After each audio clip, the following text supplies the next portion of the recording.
A man known as the captain led my father into a small room. I quickly followed behind my dad.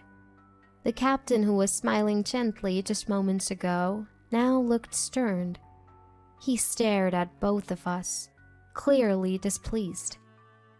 His voice was deep and intimidating. "You folks don't belong in first class. It lowers the standard. Please leave. This is my final warning. Please prepare 3 seats in first class for us." My unyielding father's words made the captain's face turn pale as he called his company for confirmation. "We'll prepare your seats right away. I'm deeply sorry for the inconvenience." Turning to that voice, I saw the captain apologizing profusely. What's the true identity of my gentle, helpful father that was revealed during his retirement celebration? My name's Belle. While my friends are getting married one after another, I'm enjoying my life. I'm planning to relax at my parents' house during the summer break. By the way, I heard Mary is expecting her second child. Really? How old is her first one? I think she just had the baby recently. Time flies, huh? When are you planning on it, Belle? Someday. Just to make sure you don't rush and end up with the wrong person. Think it through. Even though my parents' house isn't far from my apartment, I've been less eager to visit over the years. Whenever casual conversations turn to marriage and kids, I feel a bit left out. I know my parents mean well and they know I love kids. My dad is retiring at the end of the year. He's always hoped to see his grandkids while he's still healthy, but it seemed that won't be happening anytime soon. Growing up, we moved a lot because of my dad's job. I've always been good with people, but not so good at showing vulnerability. My mom used to tell me to be someone who can help others. I took that to heart, and now I'm the go-to person at work and in my personal life. This made me appear strong, and while men rely on me, they don't often see me romantically. I might be the typical I can live on my own type you see in comics. Where's Dad? He went out shopping. Isn't it a bit late for shopping? You know Dad, he's probably helping someone out again. Didn't he save a drowning kid once? Yes, I was so worried then. He said he was going shopping and didn't come back for a while. That's scary. Was the kid from our neighborhood? I don't know. I only heard about it from your dad. I see. I hope you find someone like your dad, Belle. Someone who can help others in a pinch. Sure, Mom. When Dad comes back, I've decided to make a special proposal to show my gratitude. I'm back. You're late. Hey, Belle. Welcome back. Thanks. Where did you go shopping? Dad walked in from the entrance with bags from the local supermarket. It's only a 10-minute drive to the supermarket. It seemed like he took a bit too long for such a short trip. As soon as my mother saw my father, she headed to the kitchen to reheat the prepared meal. I stood up to set the table when my father's cell phone rang. Hello? While on the call, my father discreetly stepped out of the living room. I felt something was off about his behavior, but since my mother didn't seem concerned, I brushed it off. After the call, the 3 of us sat down for dinner, and I brought up a topic.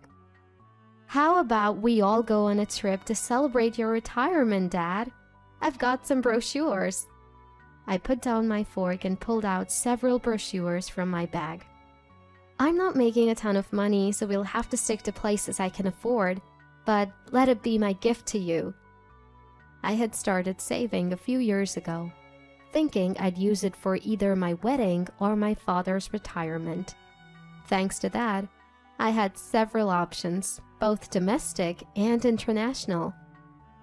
Thanks, Belle. Let's take a look later. Ever since I started working, my respect and gratitude for my parents grew.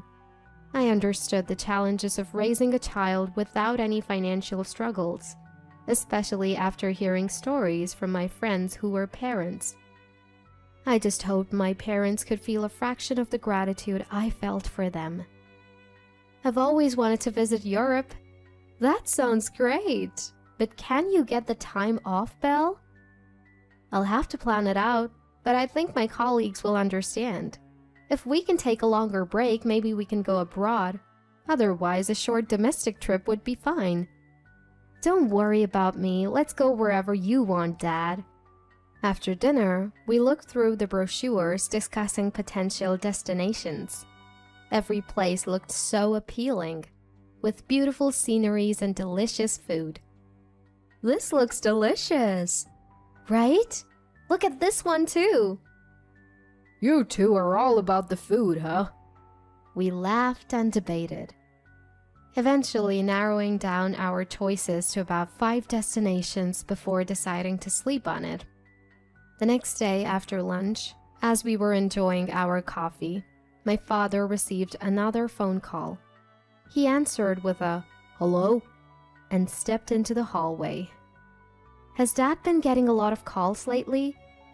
Maybe more recently. He's retiring, so maybe it's work-related. Don't you ever ask who's calling? I don't pry into such things. Don't you get curious? We're not newlyweds. At our age, I don't get upset over a phone call. Is that how it is? That's how it is. It's fine. If something comes up, we'll deal with it then. My mother's calm response was reassuring, but I still felt uneasy. As we were discussing this, my father finished his call and returned. Who was on the phone? Oh, just someone. Someone you can't tell us about? Actually, I was thinking, what if we splurge on hotels and meals but save on flights? What do you think? That sounds good. But where can we find affordable flights? I've got a lead on some good deals. Can you trust me with it? Of course. Sounds good. Right, Belle? Yeah, sounds great. Thanks, Dad. I wasn't entirely convinced, but since my mother wasn't concerned, I decided not to press the issue. I resolved not to question my father's actions any further. The next day, we settled on an international destination and began considering potential dates. At my workplace, vacations are scheduled in rotation. When I proposed the dates to my colleagues, they quickly agreed. When it came time to book, my parents expressed a wish to save my money for the future. So, we agreed that I would pay a bit more than half of the trip's cost. However, my father insisted on handling the flight arrangements, including payment. Time flew as we prepared our passports, packed our suitcases, and researched our destination. Finally, the day before our trip, I left work a bit early and returned to my parents' house. Oh, look at the time! Hearing this, my mother headed to the kitchen to prepare dinner. My father, seemingly following her lead, headed straight for the front door. Where are you off to, Dad? Just a quick errand. Will you be back by dinner? Yeah, I'll be quick. Be right back. Where did Dad go? I'm not sure. He didn't mention anything about going out today. What should we have for dinner? My mother began preparing dinner, and my unease about my father's behavior grew. However, he returned in about an hour. Where were you? Oh, just out. You've been acting strange lately. What's going on? I'll tell you later. Don't worry about it. My suspicions grew. But with our celebratory trip starting tomorrow, I didn't want to cause any tension. I decided to prioritize enjoying the trip. On the day of the trip, while my father exchanged our tickets, my mother and I headed to the baggage drop. I'll be right back. Need to use the restroom. Got it. We'll wait here. As I walked to the check-in counter, I spotted my father. He looked tense, seemingly in a disagreement with an airline employee. We made a reservation. I'm sorry, but we don't have any record of it. Just find us 3 seats. I'm truly sorry, but we don't have any available seats. That can't be right. There were seats available when I checked yesterday. I understand your frustration, but we don't have any seats. This is unacceptable. Please find a solution. My usually calm father was raising his voice. Suddenly, a tall, tanned man approached. He signaled to the staff and then addressed my father. Excuse me, sir. The captain. What seems to be the problem? We made a reservation, but they are saying it's not in the system. Plus, they're claiming there are no available seats. I even received a confirmation call about the reservation. I understand. Could you please come with me? The man referred to as the captain gestured to a door on the wall. I quickly followed my father. Once inside the small room, the captain's previously friendly demeanor changed. He looked at my father and me with a displeased expression. His voice was deep and intimidating. You made a reservation to first class, correct?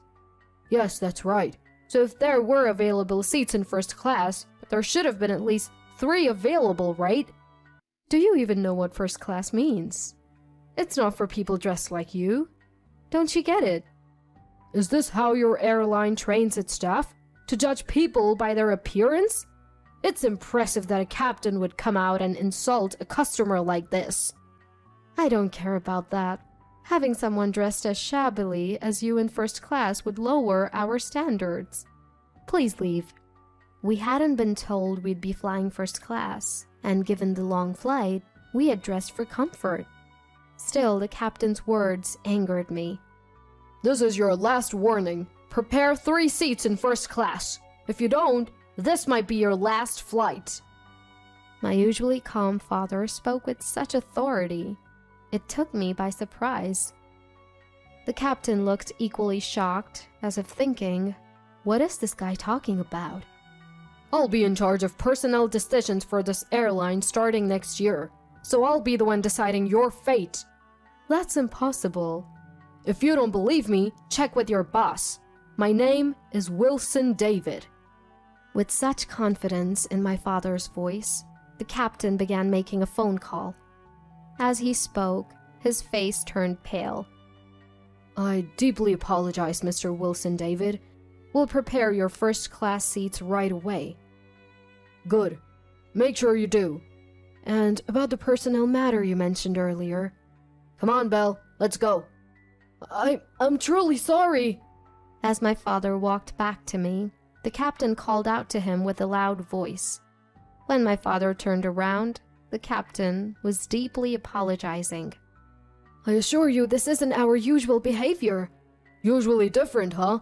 Seems like you've been hiding your true nature. Anyway, thanks for arranging the seats. With that, my father patted my shoulder and headed to the boarding gate. While waiting for the plane, my father explained everything. Years ago, he had saved a child from drowning in a river. That child's father turned out to be the CEO of this airline. They had maintained a casual relationship since, exchanging Christmas cards and occasional gifts. One day, the CEO called my father. He had been diagnosed with a terminal illness. His son was already working, but he wanted someone trustworthy by his side. That's when he thought of my father. My father, who had once rushed to save a stranger's child, had some knowledge of the aviation industry, which made him a suitable choice. After some contemplation, my father accepted the offer. His recent phone calls and outings were to discuss the transition with the CEO and his son. In the end, the captain, who had deeply apologized, was reportedly let go after our flight.